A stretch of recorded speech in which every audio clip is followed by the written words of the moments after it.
Okay, for a moment, let's imagine a scenario together. There are two friends who are roommates. They've had some successes and some setbacks in life, and circumstances brought them together as they continue to navigate figuring out romantic relationships, educational pursuits, and their day-to-day jobs. They've known each other their entire lives. While they are very different from one another, their bond and love is very much like sisters because of a lifetime of shared experiences in their childhoods. The differences have never impacted their friendship. They live in a home, both work, they try to do fun things on weekends as time permits, and are just trying to get through life's ups and downs and navigate the world of dating while supporting one another. Pretty typical for women in their 20s or 30s who are starting over from any kind of situation. They group together and they get through it. Now, one of the women encounters some church folk. They are inviting, friendly, and everything they are saying speaks to her soul because she's a very loving, open-minded person who hasn't had the most perfect path in life, but who makes the best of everything as much as a person possibly can. Within 1 week, and definitely affirmed within 2 weeks, this woman is entirely different. She is constantly studying with this church, on her lunch breaks from work even. Her appearance starts changing, her behavior has changed. It is almost as if she was reprogrammed or replaced by someone different. She's still kind, but her personality is now muted. Her voice flat, no enthusiasm, no semblance of joy exists in this person. She claims she is feeling peaceful. It doesn't look peaceful. You can see her deference to have the church help answer the questions you ask her about what is going on. Shouldn't she know the answers if she's so wholeheartedly committed to this already? There are no more dinners together, no more outings on weekends, no more festive parties with friends, and now celebrating holidays, which was one of her big things, is not allowed or considered not holy or good. As the roommate, you know the situation is strange. You know something is off, not right, confusing, downright scary. Scary for your friend has changed so dramatically, and scary because when you've done an online search of this church, nothing good comes up. And scary because your safe place friend is no longer safe herself. And she can't see it. And she can't understand that. And more concerns are raised. And the more concerns are raised, the farther away she gets and the deeper she commits. You've never encountered this before. What do you do? What if that's your daughter? What if that's your mom and you were a child in this scenario? What if you're the employer who sees one of your best employees change so noticeably?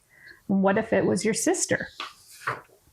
This episode is about one organization in particular, but this scenario is common amongst high control groups.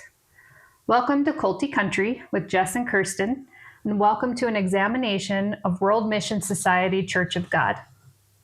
Culty Country is a show where we look into organizations, beliefs, and movements that blur the line between healthy faith and manipulation and control. Are they cults, cult-like, or cult-light, or not cults? Today's episode explores one of the world's fastest growing Christian movements, a church that claims millions of members across more than 170 countries, yet has also become the subject of intense criticism from former members, families, and watchdog organizations. We're talking about the World Mission Society Church of God, and they do just abbreviate it WMSCOG, and sometimes you'll see it as just COG. Some members describe it as a loving church that has changed their lives. That might be what the character in our scenario would say. Mm-hmm. Others describe it as one of the most psychologically demanding organizations they've ever belonged to. Today, we're going to take a look and let you decide for yourself how you would handle all of this. As always, our goal isn't to ridicule anyone's beliefs. Many sincere people belong to this church. Instead, we're going to examine the documented practices, commonly reported experiences, and recurring concerns through the lens of what psychologists and cult researchers call high control groups. Additionally, I will share my observations of watching a close friend join this group. You got this. It's a little scary. I know. I love my people. And I know you do. I don't want to. This is a little closer to home. This is. And kind of the thing that started me on this trajectory of fascination with cults. So who is the World Mission Society Church of God? The World Mission Society Church of God began in South Korea. And I know we're focused on United States cults this year. Mm-hmm. They're prominent in the United States and they're growing in the United States. That's why they're in this particular year's country. But they did start in South Korea in the 1960s, following the teachings of, and I'm going to butcher this name, An Sang-hung, who was regarded by followers as the second coming of Christ. Of note, dozens, up to maybe even over 100 people have claimed to be the reincarnation of Jesus Christ, whether they were self-proclaiming that or had it bestowed on them from followers. And that's a lot of Jesus's people. So it makes you automatically think you should question this. Mm-hmm. Okay, back to An Sang-hung. After his death, the church came to teach that Zhang Gilja, we'll have to ask our next episode person how to say these names, was considered God the Mother, a living divine figure whom members believe fulfills biblical prophecy alongside God the Father. Except God the Father died. And so now we just have Mother God. Mother. Mm-hmm. Yeah. Interesting. The church teaches that salvation comes through observing practices it believes were established by the early Christian church, which include observing the Passover, Sabbath worship on Saturday, biblical festivals. I'll add feasts because I know that that's what some of these might be called, or this observing the feasts, participating in the feasts, whatever one of these it is. Baptism, like in our previous episode, and evangelism, also like our previous episode. Missionary work is central to church life. Members are encouraged to actively recruit others because they believe humanity is living in the last days and that people must learn the truth before Christ returns. Of note, learning the truth doesn't mean you get to heaven, as only 144,000 get to go, according to some, maybe all of the factions of this church. Or the 144,000, I think it's mentioned in the Bible, it's kind of this elite, expedited group that get to go. So they might not have to experience the bumpiness. The urgency of end of times or last days influences almost every aspect of life inside the organization. Interesting. So I have a couple more notes here too, but one I didn't add into my notes here is that they do have end of world predictions often that obviously have not come true, and they can explain it away every time. So that's another note of this church. Another note I did have written down was that AI indicates that South Korea has a high concentration of unorthodox religious movements and fringe churches, often labeled as cults. This phenomenon stems from rapid post-war modernization, the explosive growth of Christianity there, and a societal vacuum that allowed charismatic leaders to claim divine status. While this year we're focused on U.S. organizations, we will eventually get to South Korea, and you will see how similar the formula is that they use to get committed members and then spread into other countries. That's interesting, really fast to think of it being post-war and everything like that, and the Christianity movement going in when the Western world was the reason. Yeah, interesting. Yeah. Hadn't thought about that much. And I mean, psychological warfare, if you zoom out, you think, are they weaponizing these cults to take us down or take our resources or take our people down? It is a fascinating element of what South Korea is doing. And it may not be an element of what they're doing. It's just something when I zoom out, I'm like, oh, is that why they're trying to hurt us? Like, I don't know what's going on here. Yeah. Okay, so why is this particular church controversial? Religious scholars generally distinguish between a religion's beliefs, which may be unusual but are protected by our country's religious freedom, and then the methods that it uses to influence members. So most criticism of this church focuses not on the theology, but on the reports of behavioral and social control. Former members have repeatedly described patterns involving intensive recruitment, significant time commitments, pressure to evangelize, expectations of financial giving, discouragement from close relationships with critics or non-believing family members, and fear of spiritual consequences for leaving, much like our last episode's church. So the church disputes many of these characterizations and maintains that participation and donations are voluntary. Well, of course, everything is voluntary, technically. Is voluntary, but if you're threatening people with hell, I mean, and they're already brainwashed to really go that way. Yeah, it's no longer voluntary. Yeah. So let me interject yet again with my observation from my real life experience of watching a friend join. My friend loved everyone. She was a safe person for people of all faiths and walks of lifestyles. Her heart was the thing that I thought of first when I would think about her.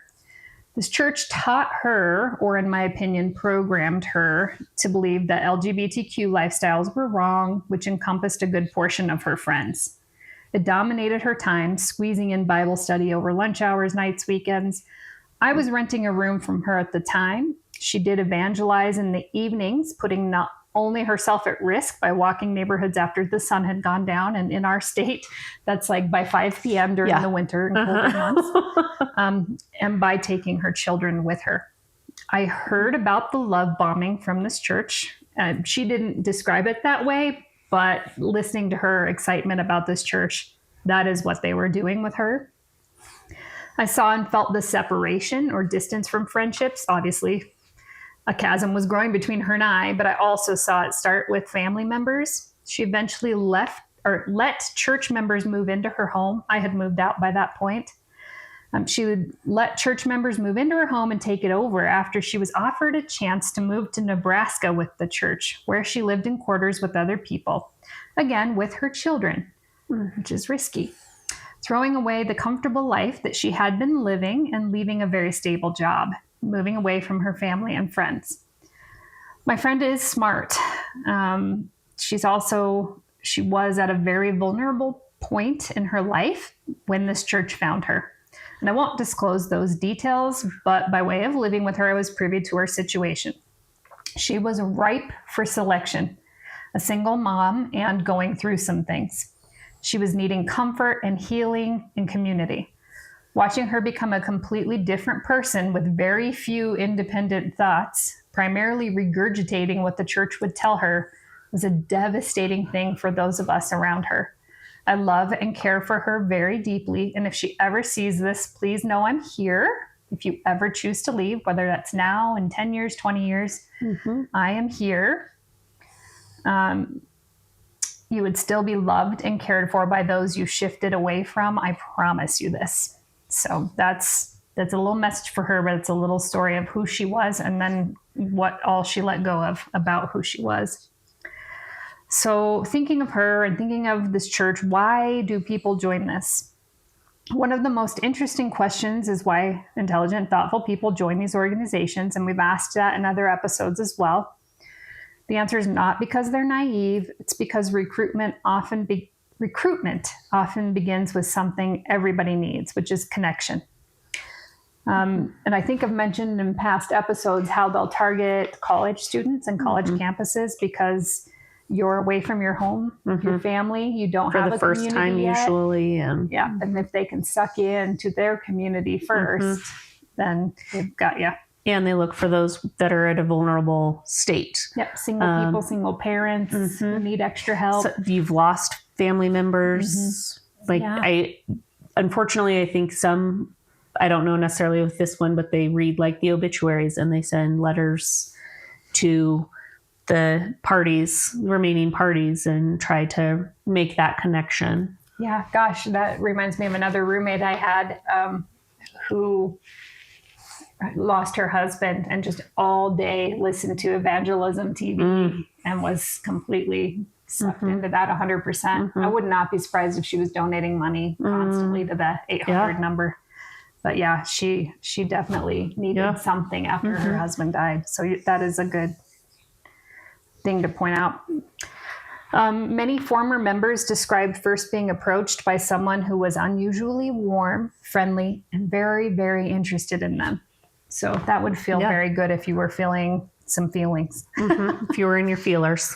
Yeah. Recruiters frequently invite people to what sounds like a very simple Bible study. Pretty harmless sounding at first. The early experience often feels welcoming rather than demanding.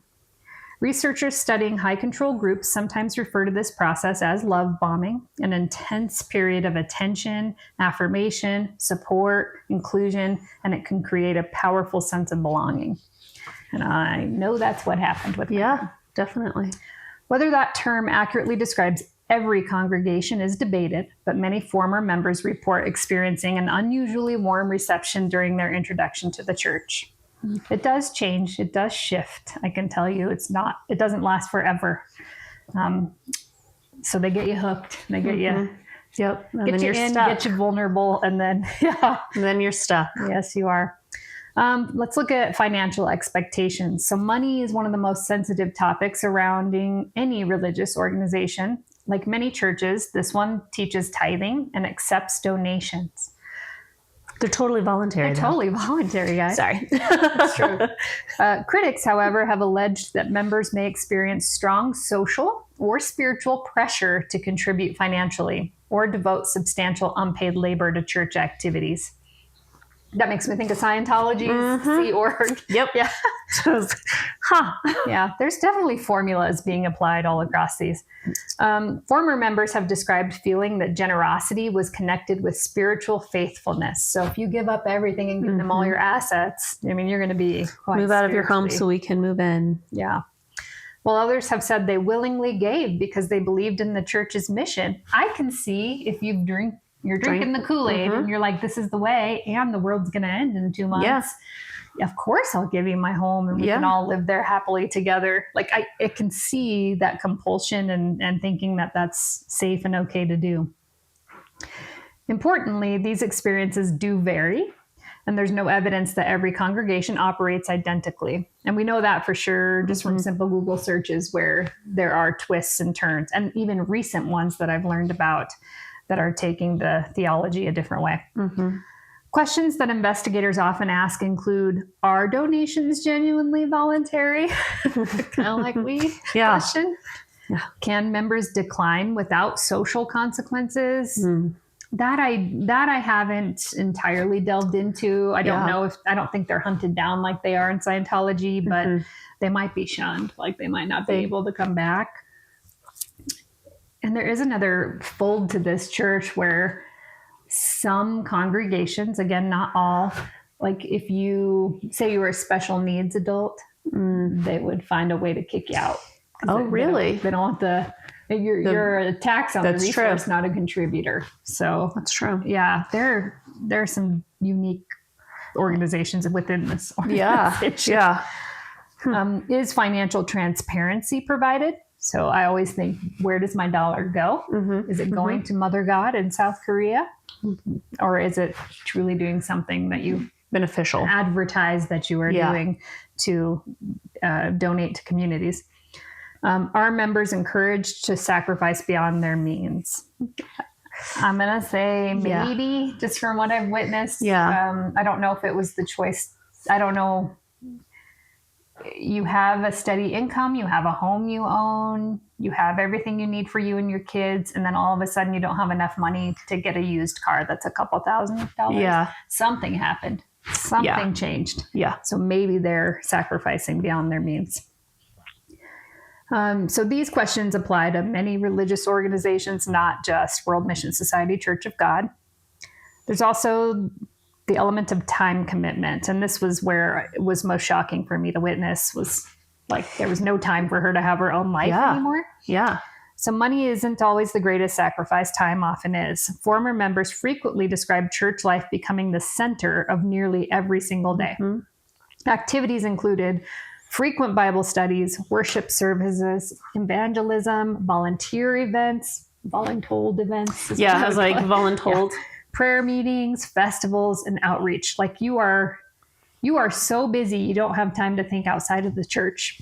And how do you have time to actually hold down your regular job? Clearly you don't. And that's part of you're giving that up usually as well to go. And education. Mm-hmm. Yeah. So that'll be an interesting conversation in the next episode. Yeah. Why'd you quit school? Yeah. Because I think the church had a lot to do with it. Mm-hmm. For devoted members, these activities consume evenings, weekends, and holidays. Some say they felt fulfilled. Others described feeling exhausted. It was exhausting to watch. I can tell you that. Yeah, I'm exhausted with the little that we all do. Yeah, I couldn't imagine. I couldn't either. Gosh, and that also made me think. I watched a seminar on a guy that studied this church, and I can't remember what the ultimate purpose of the seminar was, but at one point he brings up a picture of one of the services. It might have been one of the festivals. And he just asks the audience, the students, what do you see in this picture? And comically, there were like a lot of white people. Oh. And he was like, yeah, which is kind of interesting for a South Korean-based church, appealing to these white people. And the other observation was how happy they all looked. They really looked genuinely happy. And so he says, they're getting something out of this. Like there's a dopamine hit that is happening that this church knows how to accomplish that is intoxicating and keeps these people coming and going. And that was a light bulb for me too. Because the critical thinker in me is like, it can feel good, but I don't ever expect something that feels good to last forever. Right. Exactly. So interesting. It was a cool class, and I can't find it online anymore. Otherwise I'd link it because it was I was going to say, dang it. I learned a lot from that guy. And his whole career is studying cults. Oh, okay. So I wish I could find him to take more classes. Definitely. Some people take leave at work to attend events. My friend did as well, and eventually consider work interfering with church, and it comes second to church. So some lose their jobs because they take too much leave or have too many absences, and some leave their jobs voluntarily to be able to focus more on church-based work. So they want a job, so to speak, within the church, which may have been what my friend did. She may have let go of work to work for the church. And by way of working for the church, you had to live in this house with a whole bunch of other people because there's no other way to support you. I don't know those details. I knew my questioning was just pushing her farther. So I had to back off. Yeah. Family relationships, perhaps the most emotionally difficult allegations involve family relationships. Some former members report gradually spending less time with parents, spouses, siblings, or friends who questioned the church. This isn't always presented as an explicit command. So the church isn't like demanding that they do this, but instead former members sometimes describe an atmosphere where critics were viewed as spiritual obstacles or as people influenced by Satan. So I could see them. So I could ask my questions. My friend was taking them to the church to get the very specific answer to say. That was in the open. We knew that's how it was working. She would come back and give me those answers. But how easy would it be for them to say, this woman is going to hamper your spiritual experience. Like, I don't know if they did that. We're still connected to this day, but I could feel that could be where it was going. And again, what I studied and researched just told me to back off and just stay available. So that's what I'm trying to do. That's what I've tried to encourage all the people in her orbit to do. And not every member of this church reports that experience. However, concerns about strained family relationships have appeared repeatedly in media reporting and accounts from former members. Families often describe feeling they lost someone, not because the person disappeared physically, but because nearly all of their time, emotional energy, and social life became centered on church. And for me, their behavior and who they were completely disappeared. Well, and again, with yours, like there were also children involved that were being pulled away from their family and their family of friends that, you know. How confusing. I think of the youngest, like how confusing to have this church telling you this is the only way. Mm-hmm. And then seeing people you love, your grandparents, your cousins, your whatever, behaving differently. So you're like, oh my God, my whole family's going to hell. Yeah. Yeah. Who does that to their children? Yeah. I mean, it's very sad and very, for all parties, including the ones that are indoctrinated into it, that then have to then take their children unknowingly into such harms. The older of the two children, at one point, I very distinctly remember a conversation. I think I was driving one of your brother's new vehicles and just taking her for a little ride in a new car. And I said, you know, your church is a lot about love, because they do all this love bombing, but they're all about love, but they won't let you love the people that love you. Yeah. Yeah. Is that something you can reconcile or feel okay about? Yeah. And she was kind of uncomfortable with that question and was just, you know, she's like, well, the church, this or that. She had kind of an idea of what to say. But in my mind, it's a harmful organization that encourages that separation. Yep. So I did add a personal note here. So I can personally say that I feel I have 99% lost my friend to this church. She may reach out once or twice a year or respond when I reach out, but it's very, very clear that her friends and family are second to church. And when hanging out with her, she is a very different person from who I knew 30-ish years ago, like who she was before the church. We would have some pretty loud laughs. None of that has happened since she joined this church. It's a very different person. I still love her right where she's at, of course, obviously. But I can say I very dearly miss my friend and who and how she was before this church came along. I don't wish any of the pain or the suffering or the weight of whatever she was feeling at that time. I would never wish that on her. But all of those other elements of her are gone. And those are the things that, I mean, were just, that's what lit her up and made her such a draw and such a cool soul to be around. Definitely. I wouldn't feel this way if she had joined a Methodist church or a Unitarian Universalist church, which is more what I would think she would have gone towards if she was going to join a church, just from who she was. People don't seem to lose who they are by joining those particular denominations and others, but those are the ones I'm more familiar with. Definitely. And I'm sad that she committed so fiercely to a very troublesome organization that claims to be doing a lot of good. I'll emphasize again and again in these episodes, anything that encourages you to separate from people you love and who love you back is not a healthy organization. Definitely. So why do people stay? So maybe you've been love bombed and you've joined and now you're doing these volunteer activities, you're studying day and night, you're recruiting new people into the fold, you're losing all your assets, whatever's happening. Yeah. Why are you still there once that light kind of dims? Well, one of the biggest misconceptions about these high control groups is that people stay because they're weak. And we've discussed this before too. Psychologists generally reject that explanation. People often stay because leaving carries an enormous emotional cost. So believing the world may end soon, you'd rather be with the church. Your eternal salvation depends on remaining faithful. You don't want to go to hell. Your closest friends are all inside the organization now. You've burned all your bridges. Where do you go when you leave? And leaving could separate you from God forever. What's kind of the threat. So leaving under those conditions isn't simply changing churches. It feels like you're risking eternity. So it's really scary. Well, and like you mentioned, burning all those bridges, that's one reason why you have not burned that bridge. Yeah. Because you want your friend to know. And that's why in all of the majority of our episodes, we've mentioned and we've stated, like, if you see somebody pulling away, don't burn that bridge. Yeah. Be there when they reach out, do all of those things, because if they need to leave or are seeing any sort of an awakening at all, then they know that they have a safe place to come home to. Yeah, that's the exact advice of what to do if your family joins a cult. Like, is just stay available, and unfortunately, you have to stay supportive.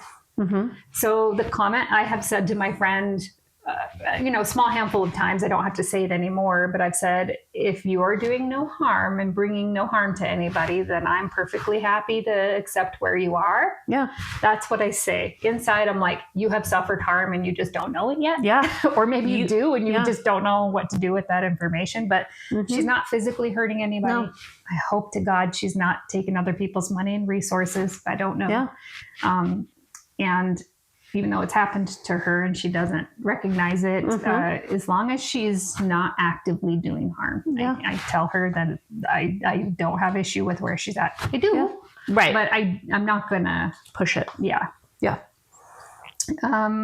Okay. So something I can't remember if we touched on in our very first episode was the BITE model. So it's the useful framework that Stephen Hassan's created, and if you do search like resources for what to do when somebody joined a cult, like his information will come up. It helps explain how these organizations work. But the BITE model examines 4 areas commonly associated with the high control groups: behavior control, information control, thought control, and emotional control. So behavior is reported expectations, including regular attendance, evangelism, and prioritizing the church activities. The information control, former members have reported discouragement from relying. And I won't even say relying. They discourage you from looking on the outside to find any criticism of the church, though experiences vary. When in the early days, when I would bring up like, oh my God, I found this, they're just like, yeah, that's all lies. It's not true. Like, don't look at that. Don't look at that. Yeah. And they'll sue you and they'll attack. They'll do whatever they've got to do to get you off the internet, because the internet is where former member stories are. Yeah. And luckily, more and more of that information is available, but they do actively try to get it removed. Which is a lot also like Scientology and a lot of other of those larger organizational religions. Yes, absolutely. Thought control. Members are taught that the church possesses the true interpretation of scripture and that salvation depends on accepting its teachings. Exclusive truth claims are not unique to this church, as we know from several of our past episodes, and that's found in many religions. The key question is whether disagreement is tolerated or framed as spiritually dangerous. And in this church, the questioning by outsiders is what is spiritually dangerous. I don't know what they do if you question as a member. I don't know that piece. Emotional control. Former members have described fear of judgment, guilt about insufficient evangelism, and anxiety surrounding the possibility of leaving the church. Again, accounts vary, and these descriptions come from former members rather than representing every member's experience. What the church says: the World Missions Society Church of God rejects the label cult. The church emphasizes its humanitarian work, which is important. I want to touch on that. Yeah. Disaster relief efforts, environmental cleanup campaigns, blood drives, and volunteer service around the world. And one of the things they were most proud of when I initially started researching was this award that the president gave them for the huge impact they've made on the country. Oh, and I was like, how can a president do that to a cult? Yeah. Like, that was what I was thinking. So I did do a deep dive on what that award is.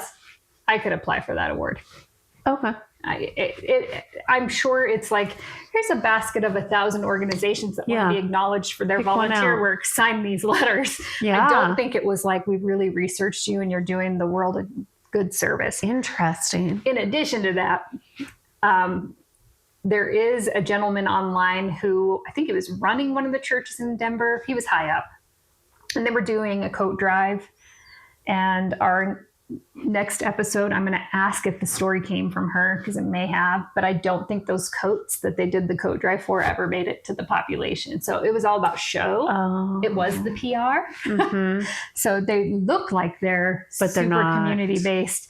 But it's not. It's just to gain followers. It's not. It's not to really do good. Interesting. And sad. That's sad, yeah. Because they could actually be doing something with that, and maybe they are doing some good. Yeah. Like maybe there are other spots that are actually doing the good, but I wish that was separated from the church as a whole. Yeah.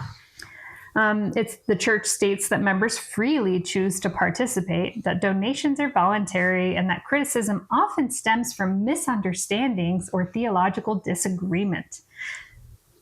Yeah. No. I mean, that's okay. Whatever you need to say to make yourself sleep at night. Like many religious organizations that hold exclusive beliefs, World Mission Society Church of God argues that it is being unfairly characterized because its doctrines differ from mainstream Christianity. And one of the ways they differ, from my understanding, talking to my friends, is that in the Bible, they have been taught that every verse has a corresponding sister verse, is what I call it. Okay. That's not their word, that's my word. So you can't understand this verse without knowing which one it goes with. And that's how they've chosen to manipulate the Bible into what they want their teachings to be. Okay. So it's pretty fascinating. And there is a book out there, probably somewhere in these cabinets in this room. If you are biblically minded and of more mainstream Christianity, the book teaches you how to have a conversation with somebody that belongs to this church, because they're going to use the Bible as the weapon against you. And it says, here's also how you can use the Bible as a weapon against them.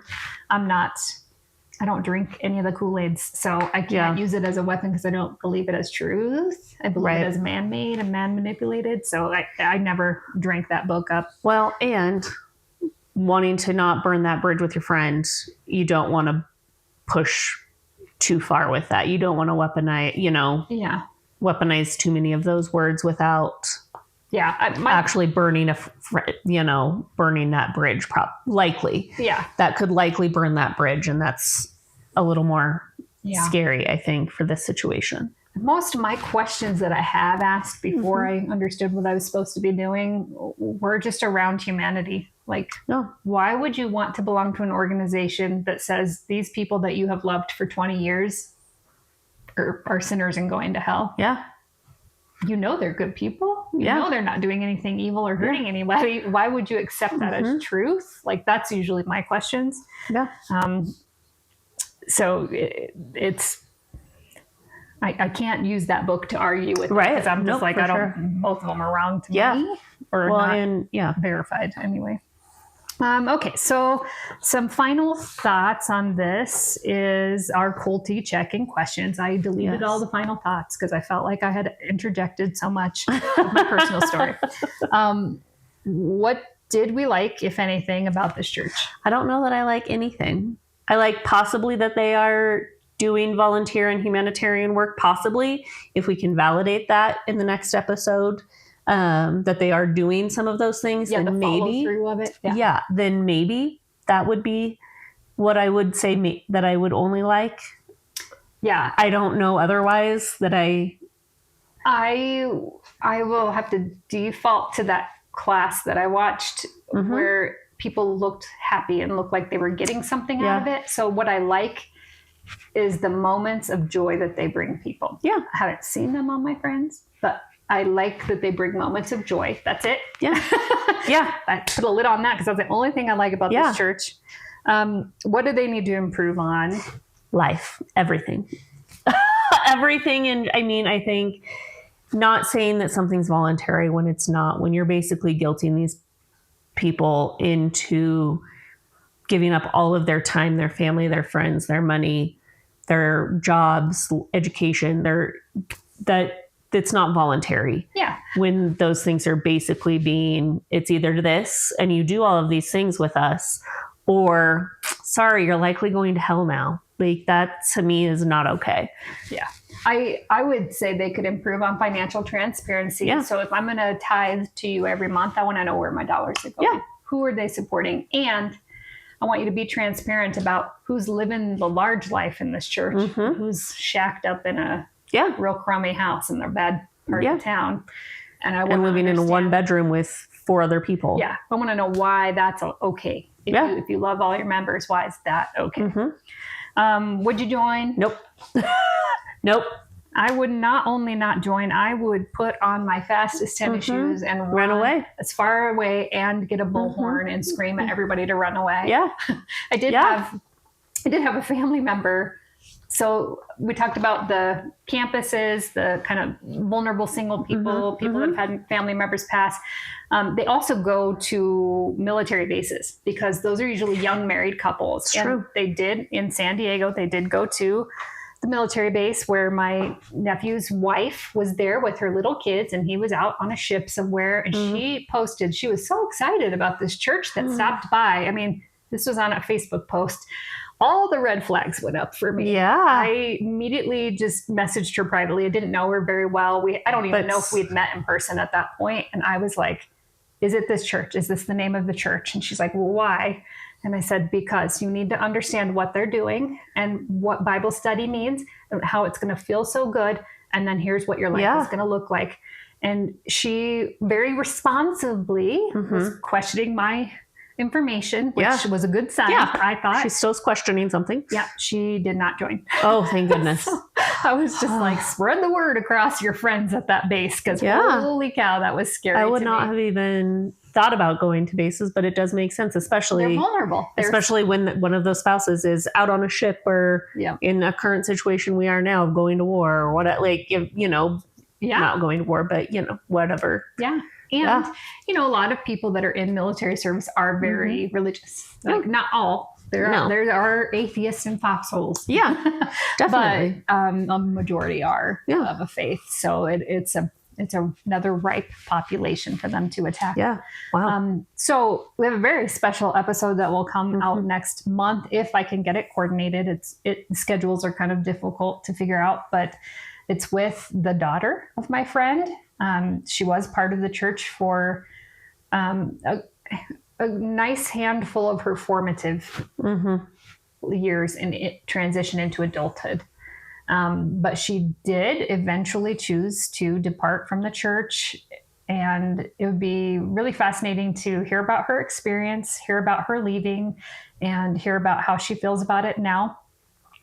She's not on the spectrum of how people feel. She's not sitting where I sit. She sees it in a more even perspective because she experienced it. So I just want to make it very clear that she's not going to feel as strongly about it as I do. I try very hard not to force that on her, push it on her, but I still very much want to relate to her on her leaving. Like, okay, you saw the light and you saw this was not healthy. But I'm more passionate about that than she is. So it'll be nice to have that conversation with her, hear from somebody directly. And most importantly to me is to have that perspective of what it was like to be a child that didn't have a choice.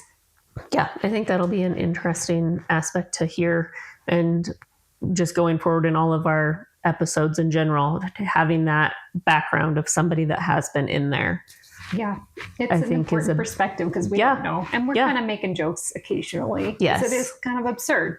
But hearing from somebody who's like, it wasn't absurd like to them. They didn't think of it that way. And like we've mentioned, we may joke and laugh and things like that, but it's how we cope and how we deal with our own insecurities probably, or empathy towards these, like just not knowing how to. The oddity of it really is. That's the word. That's what makes it comical. Is it's just bizarre. Yeah. So, But, well, I don't have a horror movie to talk about to end this one. I don't have one either.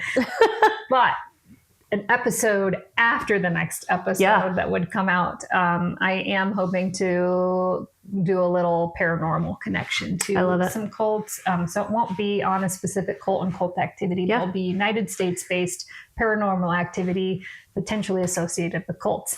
And I like it. I've got it started, but I have to narrow the field. Otherwise, I'll be talking for a half hour. That's fine. Brendan's like, no. All right. Well, thanks for sticking with us and question everything, guys. Yes. Thanks, everybody. Bye.